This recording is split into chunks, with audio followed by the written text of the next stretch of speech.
ఒక రాష్ట్రపతి ప్రసంగం మీద చర్చ జరిగే సమయంలో చివరికి మోడీ జవాబు ఇవ్వాలి. దాని మీద మోడీ మాట్లాడాలి చివరిగా. ప్రధానమంత్రి సహజంగా వస్తున్న సాంప్రదాయం. మోడీ మాట్లాడాల్సిన టైం కూడా డిసైడ్ అయింది, కానీ ఆయన రాలే.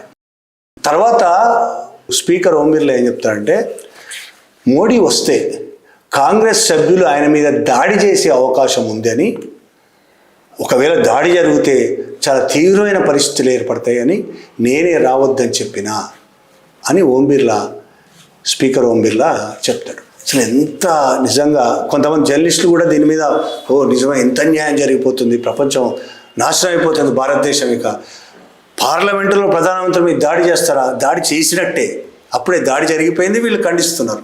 జర్నలిస్టులు కూడా మాట్లాడుతున్నారు, ఇంత అన్యాయమా, రాహుల్ గాంధీ ఇంత దుర్మార్గంగా చేస్తున్నాడా?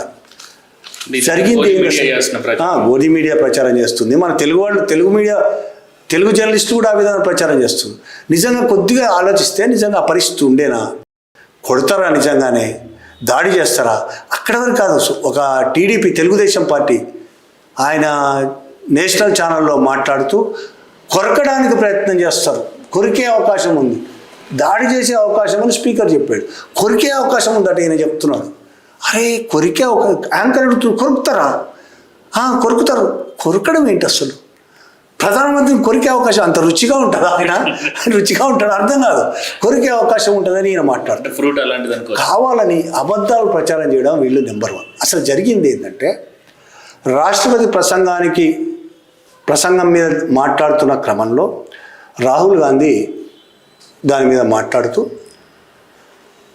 మన మాజీ మిలిటరీ అధికారి, ఆర్మీ అధికారి నరవణే రాసిన పుస్తకానికి సంబంధించి విషయం లేవదీశాడు. ఆ పుస్తకంలో ఏముంది అసలు? పుస్తకం చాలా పెద్ద ఎత్తున కొద్ది రోజులుగా ఈయన, ముఖ్యంగా రాహుల్ గాంధీ లేవదీసినప్పటి నుంచి అంతకు ముందు కూడా కారవాన్ అనే మ్యాగజైన్లో ఆ బుక్లో ఏమున్నదనే విషయం కొంత రాశారు.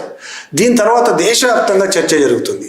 ఆయన చీఫ్ ఆఫ్ ఆర్మీ, ఆయన నరవణే రిటైర్ అయ్యాడు కాబట్టి నిజాలే రాస్తాడు. ఆయన చాలా అనుభవం ఉంది కాబట్టి చాలా విషయాలు ఆయన కళ్ళ ముందు జరిగినాయి, ఆయన ఆధ్వర్యంలో జరిగినవి కూడా ఉంటాయి కాబట్టి రాశాడు పుస్తకం.